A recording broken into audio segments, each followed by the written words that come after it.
And how could that being, that entity so pure and immaculate and absolutely beyond the pale of anything we could imagine, how could he cohabit with a man in the flesh?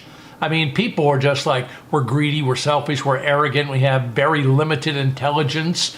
You know, we even fight between our minds and our wills, you know. It's like, well, I know I shouldn't do this, but I think I'll do it anyway. I mean, we've got all kinds of contradictions going on inside of us. So for a Gentile to say that God would cohabit with a man in a beauty parlor, or lipstick on the pig if you want, whatever. I mean, it just didn't know. And also the Greek orientation was in logic, Aristotelian logic, was a priori. Okay, so the a priori means that if you want to think anything through, you've got to lay a premise. A must be A. It can't be B, C, or D. It can't be a variation. You've got to define your terms. A is a priori.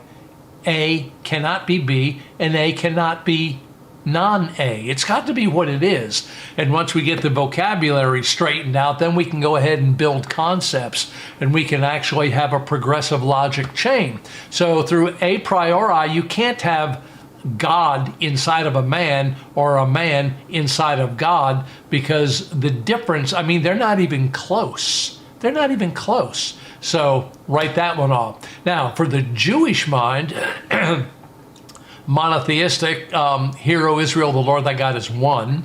And it doesn't necessarily and uniquely mean one quantitatively. It means qualitatively, or God is first. He's above everything in your life, including you, your life. He is the essence and source of everything. So that's why, Hear, O Israel, the Lord thy God is one.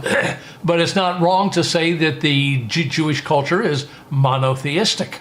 Okay, the Trinity was extremely, that was such a controversy, and that's what hit, I don't want to say it hit Jesus like he wasn't surprised or expecting it, because Jesus had all of the attributes. He didn't leave anything kenosiously behind where he didn't invoke it. He chose to do these. What he did voluntarily. And so Jesus wasn't caught by surprise when he said, "Who touched me?" in the crowd, or, a lot of this was rhetoric, okay? And when Nicodemus even, okay, like, how can I be born again? Can I go back into my mother's womb? Well, he didn't, come on. I mean, he's making a point. He's using some kind of euphemism here to make a point that he didn't understand. He wasn't seriously actually thinking that he had to revert to a fetus and go back into his mother's womb. He was a little too intelligent for that. Okay, but yet they're monotheists. So the idea that God inside man, or man and God, them being the same, like an a priori in the Hellenistic concept, is blasphemy. It's blasphemy. If you compare God to yourself, you have insulted the most magnificent, perfect, all-powerful, all-knowing. You've just insulted God.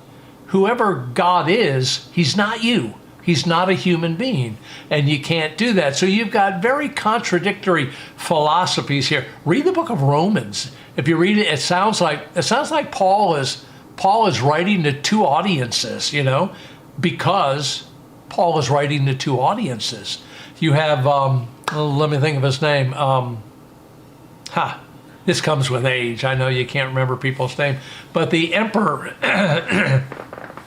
the emperor of Greece, when Paul was writing to the Romans, let's say maybe 55 AD, and his name was Claudius. Thank